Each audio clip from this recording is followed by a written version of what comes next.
Hi, everyone. This is Charles Hoskinson broadcasting live from warm, sunny Colorado. Always warm, always sunny, sometimes Colorado. And I wanted to make a video to discuss the Vasil update. The tool is looking solid. If you take a look at our checklist here that Nigel just put up, he said known downstream components 1.353 is released, DB Sync 1304 is released, Wallet Backend is released, Rosetta is released. Serialization library is ready. Token registry is ready. Omigos is ready. GraphQL is ready. Explorer is ready. Downstream components. The DEDL is released for consumers. So this is not the SPOs, but for you guys, 135.3 is expected on the 31st. And BlockFoss is waiting for some environments.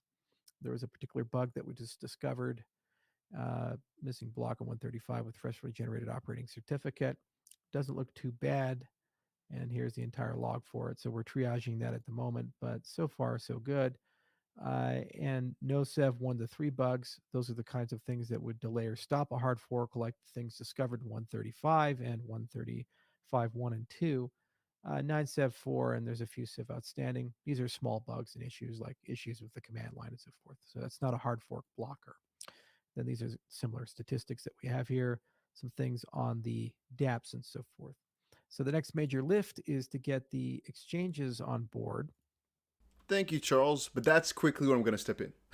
Hey guys, what is up? It's Dusty here, and welcome back to another crypto video. And today, well, we have a lot of cool things to discuss, mostly regarding Cardano, because I think they're looking extremely good right now. And I'm gonna be honest, I've tried to make this video a bunch of times, like 3 or 4. One time the video messed up, one time I recorded without audio, it just didn't do so well. So hopefully this one works. On a more positive note, I'm doing a $10,000 giveaway right now. If you haven't checked it out yet, go check out the link down below. It's absolutely free, so go ahead and check it out. And also, I have a little bit more to show you of what Charles Hoskinson is saying about Cardano right now, about the next steps, about the next requirements. But let me know down below, are you an ADA holder? Yes or no? Just comment it down below, and let's go on with the video. Binance is reporting that they're currently upgrading by volume. I think they're about 30-40% of the Cardano trade volume, and others like Kraken, Coinbase, and so forth tend to follow along. Generally, what happens is that after a hard fork date is announced, you see a big rush and people push through. So what is probably going to occur is that once we hit that golden 75% of the SPOs, and 3 to 5 of the major exchanges by volume, the top 3, top 5 are upgraded or are in the process of upgrading.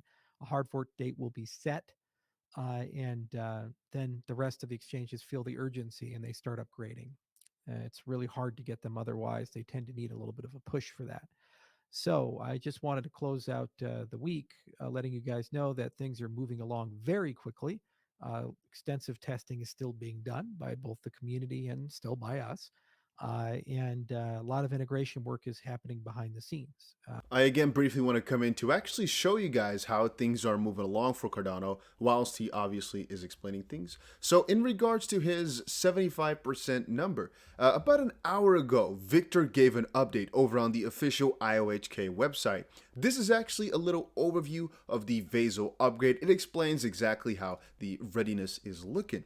And when checking through, right, he's talking about them upgrading to the 1.353 version here. There's actually 75% plus already. So that for Cardano is looking really good right now.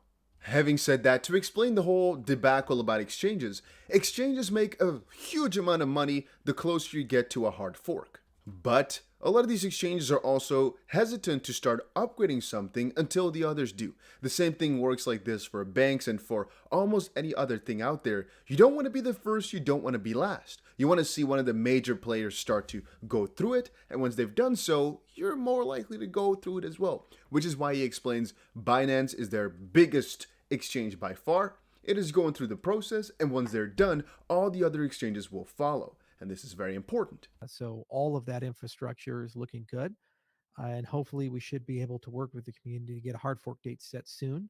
We're going to have a meeting with the SPOs here in a little bit, and ask them how everything's going on their end.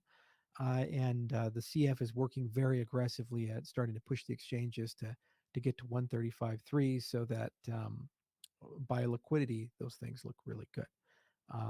So sometime in September is what it looks like, unless something is discovered or we run into a substantial slowdown somewhere.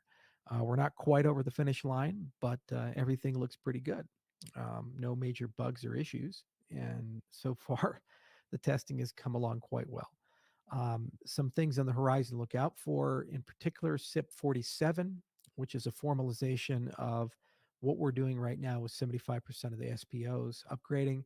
And there's going to be several other SIPs that are written quickly that relate to things like key management and the voting process and the update proposal and how these things work. So those are going to be projects throughout the remainder of the year as kind of precursors to the Voltaire age. I will be at Stanford next week, flying out there on Saturday, and hopefully I should have a lot to say about our input endorser specification. The scientists spent this entire week with Ben Beckman, our chief architect, basically following up what they already started doing at Scotland a few months ago, and hopefully we should have some form of proto specification that we can start translating into SIPs. So things are looking pretty good. We just released the Mithril repository. It's the product of 12 sprints, 24 weeks of development effort. And the first wallet, I think, to integrate that once it's commercial ready will be Lace. Right now, we're starting the process of rolling that out to SPOs on the testnet, pre-production, and there's a lot more to do on that, but it's real exciting code. So highly recommend check my Twitter feed. I went ahead and tweeted out a link to the GitHub repo for Mithril. Also, Hydra is still coming along quite well. So we're making great progress on Basho. Basho is sidechains, Mithril, Hydra, and a lot of the specification work that we're doing for things like IE input endorsers.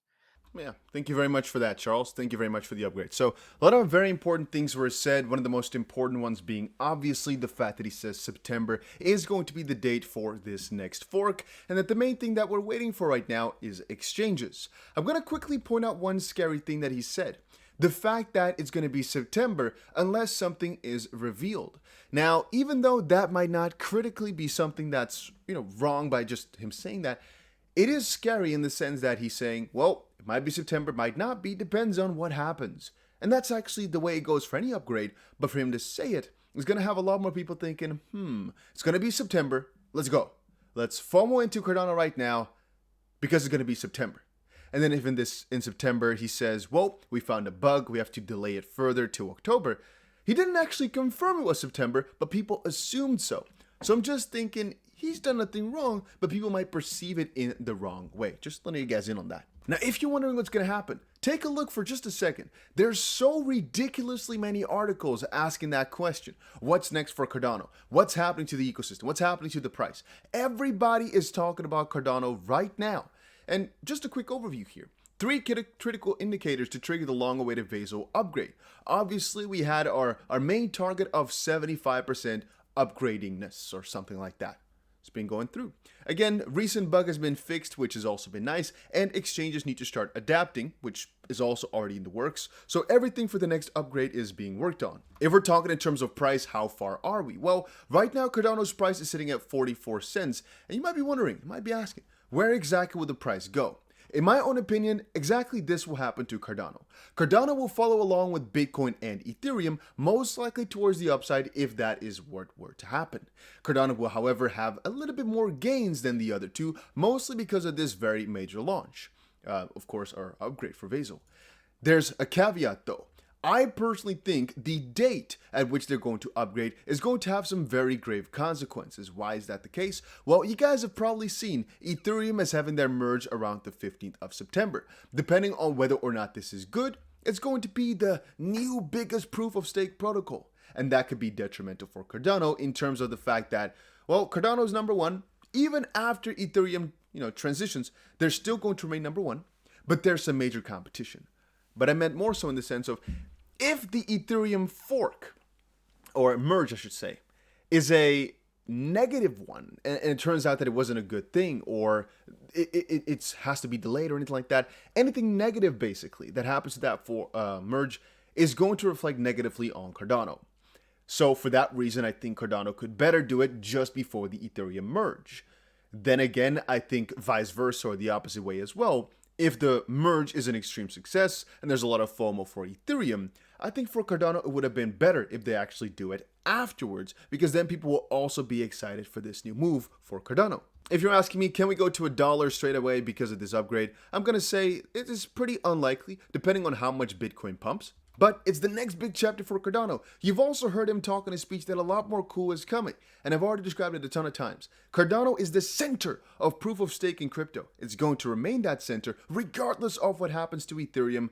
And right now what's happening is buy the rumors, sell the news. I don't think that Cardano is going to go crazy up on the day of the Vasil hard fork, but I do think that gradually towards it, the Cardano price will rise up. And over longer terms, Cardano is still remaining one of my absolute favorite projects. There might be a lot of FUD out there. Charles can usually just knock it all down. Been buying Cardano for a very long time, been buying it at some very cheap prices. And all I'm saying is, guys, I'm not selling this crypto because to me, it's freaking amazing. That was it for today's video, guys. Make sure you check out my $10,000 giveaway. A link is down below. And I'll definitely see you guys again in another crypto video later today.